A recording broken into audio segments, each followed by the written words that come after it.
ورحمۃ اللہ وبرکاتہ۔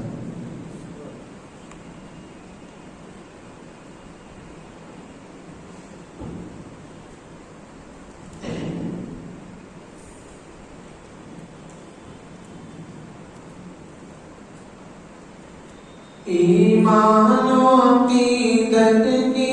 تعبیر نہیں ہے، ایمان و عقیدت کی تعبیر نہیں ہے، ایمان و عقیدت کی تعبیر نہیں ہے، ایمان و عقیدت کی تعبیر نہیں ہے،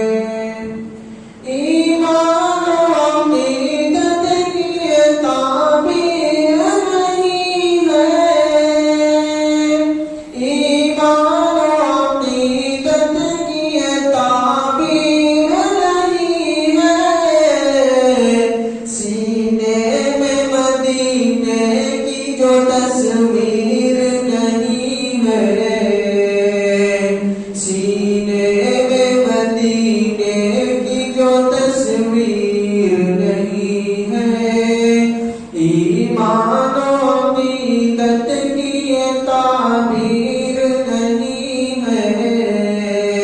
سینے میں مدینے کی جو تصویر نہیں ہے،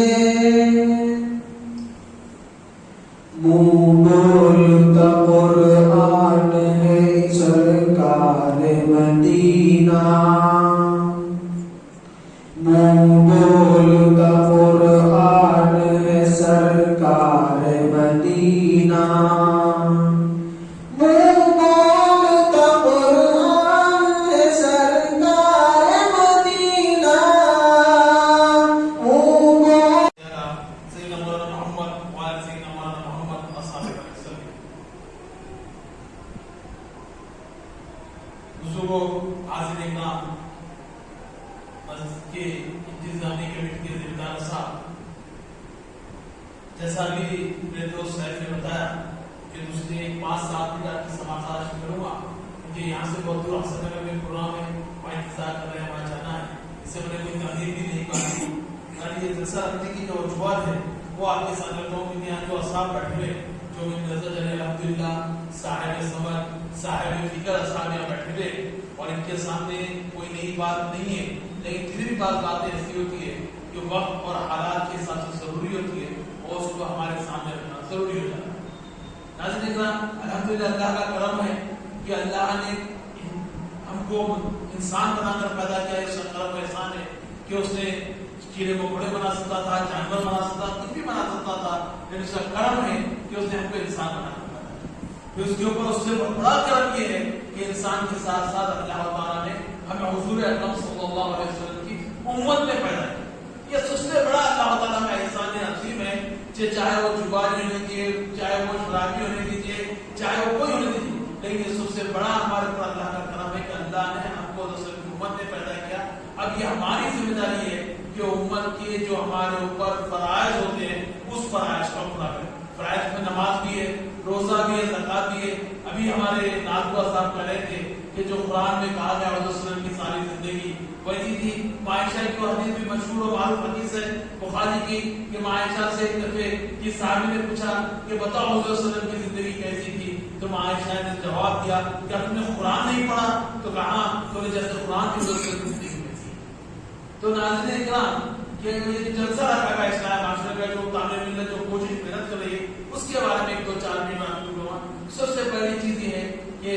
آپ شاید خیر ہے اس سے آپ کے گھروں میں نہیں ہوگا، لیکن حیدرآباد لے لیجیے، ہندوستان لے لیجیے، ہندوستان میں 20 کروڑ قریب مسلمان ہیں، اور 20 کروڑ میں سے بہت سارے لوگ کام کر رہے ہیں۔ طبیعت جماعت اپنے طور پر کام کر رہی ہے، جماعت اسلامی کر رہی ہے، اہل حدیث کام کر رہی ہے، سب جماعتیں کام کر رہی ہیں، جس سے جتنی کوشش ہو سکتی ہے وہ جماعت اپنے سے کوشش کر رہی ہے۔ اس کے بعد بھی لیکن ایک بڑا طبقہ ایسا ہے کہ جہاں کام کی سخت ضرورت ہے، اور وہ کام ہر جماعت کو کرنا چاہیے۔ تو ہوتا یہ کہ جو ایک جماعت کام کرے دوسری جماعت بائی جگہ کام کرے، ایک مسلمان میں عادت سے پڑ رہی ہے۔ ہم یہ کوشش کرتے ہیں کہ ایسی جگہ جا کے کام کرے کہ جہاں پر دوسری جماعت کام نہیں کرے۔ اب یہ کیا کام ہے؟ محسوس طور پر یا بعض جگہ محسوس طور پر بھی، کیونکہ اسلام ہر گناہ پر نہانے معافی کا وعدہ کیا ہے، اور شرک اللہ تعالیٰ معافی کا وعدہ ہے۔ انسان اگر شرک کرتا ہے تو اللہ تعالیٰ اس کی سزا دینے والا ہے۔ اور اسلام اور مسلمانوں میں غیر مسلموں میں جو سب سے بڑا فرق ہے وہ ہے شرک کا فرق۔ لیکن آج کے دور میں غیر محسوس طور پر ہمارا اتنا طاقت شرک کرنا ہے۔ آپ بڑھیا ایسی بات کسی کر رہے ہیں تو میں دو تین مثالیں بتاؤں۔ ایک تو لے لیجیے آپ ٹی وی کے ذریعے نعوذ باللہ ہر گھر میں بھجن شرک کے پورے پروگرام سامان پورے پروگرام، اللہ بچائے کہ پروگرام دیکھ رہے ہیں اور شرک و ہو رہا ہے۔ اب بعض پروگراموں میں ایسا بتایا جا رہا ہے کہ مسلمان وہ ہندوؤں کے پروگراموں میں شریک ہوتے ہیں، دیوالی میں جاتے ہیں، دسویں میں پاک کے جاتے ہیں۔ بھائی دیوالی میں یہاں پر حیدرآباد میں اس سے ملا ہوا تھا، بھائی مسلمان عید اللہ پورا کرتے تو غیر مسلم آتے ہیں، اگر وہی مسلمان کہیں گنیش کا استعمال کرے تو کیا رہا ہے؟ نعوذ باللہ اسلام کی اجازت ملتا ہے، کوئی مسلمان اپنی جان نہیں سکتا ہے مگر شرک کا کوئی کام نہیں کر سکتا۔ تو اس معاملے میں ہو رہا ہے ٹی وی سیریلز کے ذریعے، اور نعوذ باللہ اس سے آ گئے ہیں، آپ جانتے ہیں کہ یہ شیطان عظیم کی دجال ہے، ایک دجال ہمارے پاس آ گیا، اس کا استعمال پہ ہے۔ یہ بھی بات کہوں گا، چھری ایجاد کرنے والے نے چھری ایجاد کی کہ اس سے آپ کے اوپر سے ترکاری کاٹے، جانور کاٹے یا انسان کو کاٹے، یہ آپ پہ ویسے سے بھی نکالا جائے اچھے کے لیے، لیکن اس سے جو نقصانات ہونے میں مرتبہ رہ سکتا کہ لوگ اس کو دیکھ کر کئی جگہ بھی ہو رہا ہے کہ مسلمان شرک کے شکار ہونے کو معلوم ملے، گھر میں ٹی وی سے بھی ہو رہا ہے، اور شادیوں میں جو فنکشن ہو رہے ہیں وہ فنکشن کو دیکھ لیجیے، کئی ایسے غیر جو اسلامی رواج ہے وہ ہمارے پاس آئے۔ اسلام میں تو شادی میں کوئی رواج نہیں، اگر پڑھتے ہیں، میں نے جتنا پڑھا ہے یا علماء کرام بھی موجود ہے، کوئی ایسا رواج نہیں ہے۔ لڑکا لڑکی تیار ہے، مہر کی رسم دینے کے لیے تیار ہے، ماں باپ تیار ہے تو نکاح ہو جاتا ہے، نہ کوئی تقریب کی ضرورت ہے۔ کئی شادیاں ایسے ہیں، میرے سے آپ جانتے ہیں کہ حضور اکرم صلی اللہ علیہ وسلم کے دور میں کئی صحابہ نے شادی کی۔ جب حضرت صلی اللہ علیہ وسلم نے تشریف لایا، مجھے کیا ہوا کل آپ نظر نہیں ہے تو کہا کہ میری کل شادی ہوئی، تو حضرت صلی اللہ علیہ وسلم نے شکایت نہیں کی شادی میں کیوں نہیں؟ البتہ ایک جگہ ایک حدیث میں آتا ہے کہ آپ نے کہا کہ کیا ولیمہ نہیں کرتا ہوگی، یہ ایک حدیث کے مفہوم میں آتا ہے۔ تو بہرحال یہ کہا تھا کہ ہمارے پاس شادیوں میں بھی اپنا دیکھ رہا ہوں کہ کئی ایسے عمل کیے جا رہے ہیں جو شرک سے خرید ہمارے پاس۔ آپ سوچیے کہ افسوس ہوتا رہا کہ اللہ بچائے، ہمارے خاندان میں بھی ہوتا تھا، ہم کوشش کر رہے ہیں کہ اس کو رکائیں کہ سالی کا اپنے بھونے سے پوچھا ہے، سخت ترین پوچھا ہے، اور رسم ہوتی ہے جا کے سالی انگلی پکڑنے کے لیے جاتی ہے، عام فیشن ہونے والا مجھے ناچنا آنا ہے، کتنی افسوس کی بات ہے۔ بہرحال تو ہم کوشش یہ کر رہے ہیں کہ مسلمانوں کو شرک سے روکیں، کیونکہ غیر محسوس طور پہ کالجز میں، اسکولس میں بچے اس کے میں ملوث ہو رہے ہیں۔ اس کے ساتھ جو دوسرا نقصان ہو رہا ہے جو ہمارے پاس دینی تعلیم نہیں ہونے کی وجہ سے، ہم کام نہیں کرنے کی وجہ سے، آپ یاد رکھیے کہ ہمارے آفس میں الحمدللہ سال میں سینکڑوں لوگ اسلام قبول کرنے کے لیے آتے ہیں، تبلیغ اسلام کا کام کرتے ہیں، اس کی اشاعت کرنے کی، پبلسٹی کرنے کی ضرورت ہے۔ لیکن ایک مسئلہ بہت بڑا یہ ہو رہا ہے کہ کئی لڑکیاں غیر مسلم بچوں کے ساتھ روابط پیدا کر رہی ہے، اور اس کے اندر ماشاءاللہ وہ آ کر اسلام کے قبول کرا رہی ہے بچوں کو۔ اس کا الٹا اثر بھی آیا ہے کہ جس کے لیے میں نے پروگرام کے لیے صدر صاحب سے گزارش کی تھی، ہر مہینے میں 8-20-25 لوگ آگے اسلام قبول کر رہے ہیں۔ بعد میں ایک رپورٹ یہ آ رہی ہے کہ بچہ آج اسلام قبول کر رہا، 2-3 مہینے میں لڑکی کے ساتھ رہا ہے، لڑکی پریگنٹ ہو جائے، پہلے ماں باپ سے بغاوت کر کے آ رہی ہے کیونکہ ماں باپ نے تعلیم دی، پریگنٹ ہو رہا ہے، اس کا جب بچہ بڑا کہ 3-4 مہینے تمہارے مذہب پہ عمل کیا ہوں، اب تو میرے ساتھ چلے، تم بھی چل کے پوجا کرو میرے ساتھ۔ کئی لڑکیاں چلی جائیں۔ ایک واقعہ ہے نلگنڈے کے قریب کا واقعہ ہے کہ ہمارے پاس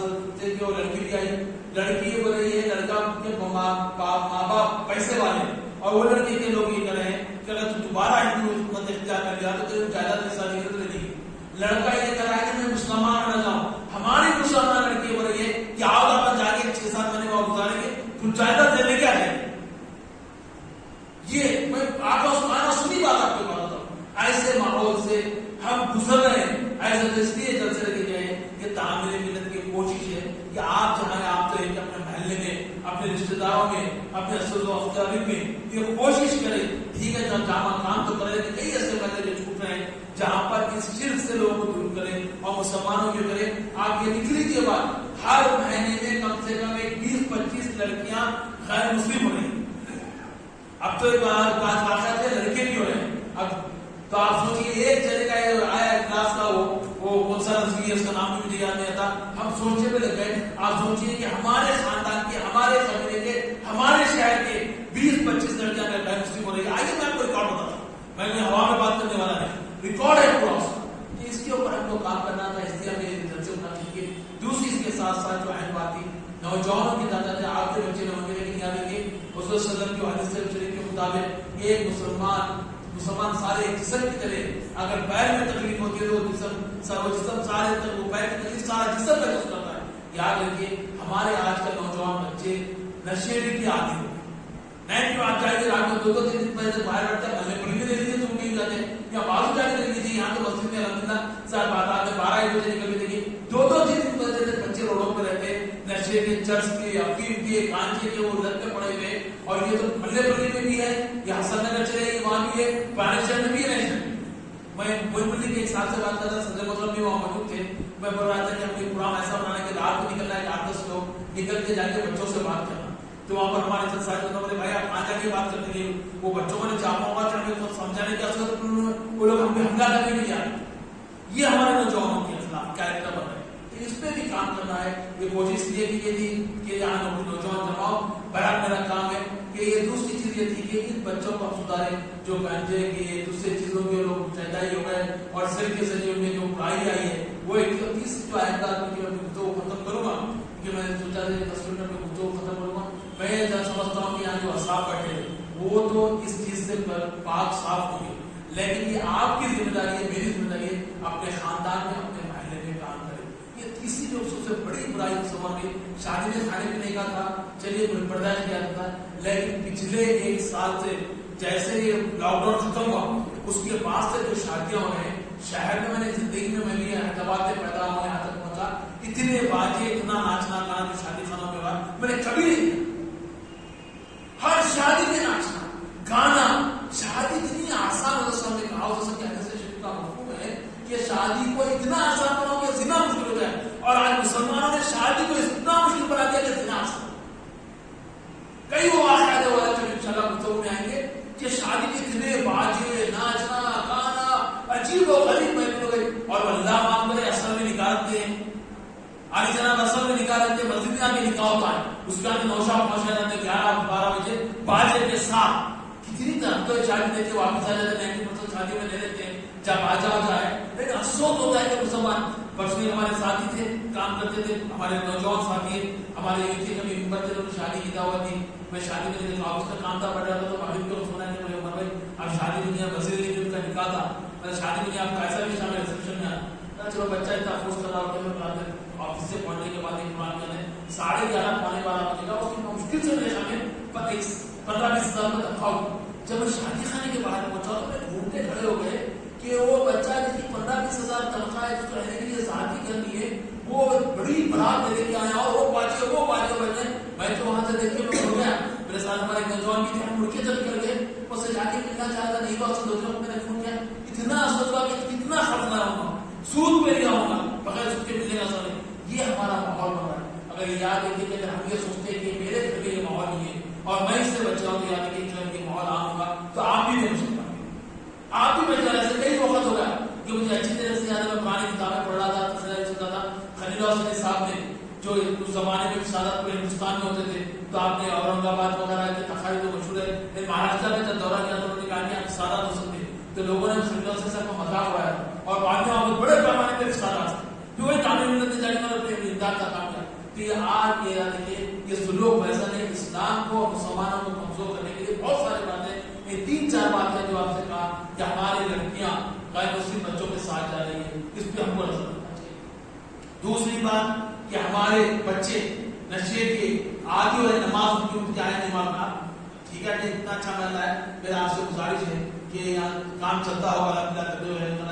आप कोशिश करते हैं मल्लेपट्टी के अतराफ में एरिया होगा, आप जायजा ले लीजिए, हमारे तंजीम के भी असाब बैठे हुए उनसे भी गुजारिश है जायजा लेके आप चाहे एक रिपोर्ट बनाइए। अगर मेरा चैलेंज अगर 25-30 हज़ार असाब है या 50 हज़ार लोग रहते हैं अतराफ के एरिए में, तो मेरा आपको ओपन चैलेंज है कि 30 हज़ार लोग भी 5 कमरे नहीं समझ सकते। मैं फिर क्या देखिए वो ऐसा हवा में 30 हज़ार नमाज जनाजा हुआ तो 10 हज़ार भी नहीं समझ सकते, ईमान में जब ईमान इस्लाम की बुनियादी क्या है वो भी नहीं मालूम। इस पर हमको काम करना है। हम ये सोच रहे हैं मेरा घर बचे बात नहीं आने की, ये आग है जो आग आपके घरों को जला सकती है, और घर चल जाए तो बेहतर है, कोई मुश्किल नहीं है, हम मर जाए तो नहीं, अगर ईमान चले जाए तो फिर क्या फायदा है? इस जिंदगी का फायदा क्या है बताइए? हमारी जिंदगी है मतलब ईमान की, हमारी जिंदगी में नमाज सबसे पहले, नमाज के बारे में तो ये कहता हूँ, नमाज के अंदर तो बोलने की जरूरत नहीं पड़ना चाहिए, इसलिए नहीं पढ़ना चाहिए जैसा सांस लेते वैसा नमाज हम भी सांस लेने के लिए बोलने की सुननी पड़ती, तो वैसे नमाज हम पर है, नमाज तो पढ़ना ही पढ़ना है। यहाँ बीवी बच्चे बच्चे उसका तस्वीर कैसा हो सकता है, एक मुसलमान और नमाज होते ये तो तस्वीर नहीं हो सकता। लेकिन आप देखिए कि हमारे मस्जिद आज भी खाली है, तो मैं कह रहा था कि लड़कियों को हमारे देखना है, लड़कों को देखना है। तीसरी बात आपसे नहीं, ये शादियों का जो मामला है इस पे हमको नजरसानी करना पड़ेगा, लोगों को बताना पड़ेगा। सबसे पहले मेरे घर से अपने आप को शुरू करना पड़ेगा, अपने महल्ले वालों को समझाना पड़ेगा। और चौथी जो आज बात है नस्ल की, जो मैंने बात कही थी, ये सिर से बच्चों को बचाना है, इसमें हमारी नजर रहती होता है कि मेरे घर में भी अपने जब से लॉकडाउन हुआ हर बच्चे को एक सेल दिला दिया गया, लैपटॉप दिला दिया गया, उन्हें क्या करना उस पर नजर रखी जाती है। ये हमारी जिम्मेदारी है। आपके पेट में उठनी ताकि मैं बात कहूँगा, इसकी वजह से हमारी नौजवान नस्ल तबाह बर्बाद हो रही है। आप बच्चों पे नजर रखिए। मेरे घर में मैंने माहौल बनाया, कोशिश भी करता हूँ, कुछ कामयाब भी हो रहा हूँ कि 8 बजते पूरे बच्चे अच्छे से लेके आके जगह रखते, कोई भी किसका भी सर इस्तेमाल करे, कोई सर को लाभ न लगे। लाभ देने की वजह क्या हो सकती है? बाप बेटे का सर ले सकता, बेटा बाप का सर ले सकता, माँ बेटी का सर ले सकती, बेटी माँ का सर ले सकती। कैसे माहौल बने वाला है? एक घर में एक माँ बाप की औलाद में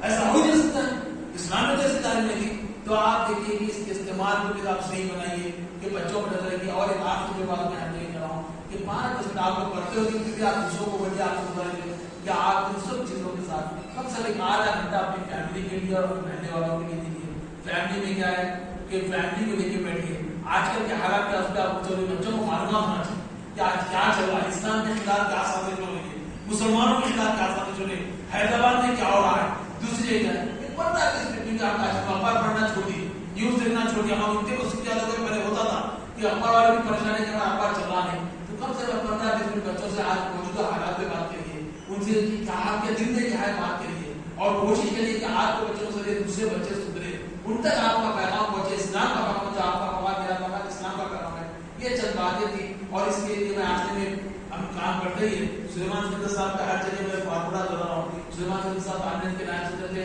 मुल्क के मशहूर मारूफ खतीब थे, अल्लाह को खैर खैर फरमाए। और तामिल में रहीम भाई साहब थे, बहुत से लोग थे। सुलेमान सिद्दीकी साहब ने नारा हमको दिया था आज से 30 साल पहले, 25 साल पहले। मैं हर जगह उनको कहा था कि देखो ये सब काम छोड़ दो, पहले अपने आप को सुधारो, पहले अपने आप को सुधारो, फिर उसके बाद मैंने कहा कि खुद सुधार करके अपने घर वालों को सुधारो। दूसरा तीसरा उन्होंने कहा था तीसरा ये कि अपने महल्ले को सुधारने की कोशिश करो। इतना काम भी कर लेते हैं तो आपका पूरा महल्ला सुधर जाएगा। क्योंकि इसलिए बात कर रहा हूँ कि आपके हमारे साथी तंजीम के वो लेक्चरर थे, अभी चर्चा हुआ कि नहीं, उनको डाल दिया गया ये लकड़ी के रूप में कॉलेज में ट्रांसफर हुआ, तो वो आके मुझे बता रहे थे उमर साहब मुसलमान बच्चे तो कॉलेज में कम है, मुसलमान लड़कियां बहुत है। और बताने के अफसोस ये होता है कि मुसलमान लड़कियां गैर मुस्लिम बच्चों का करने में हाथ डाल के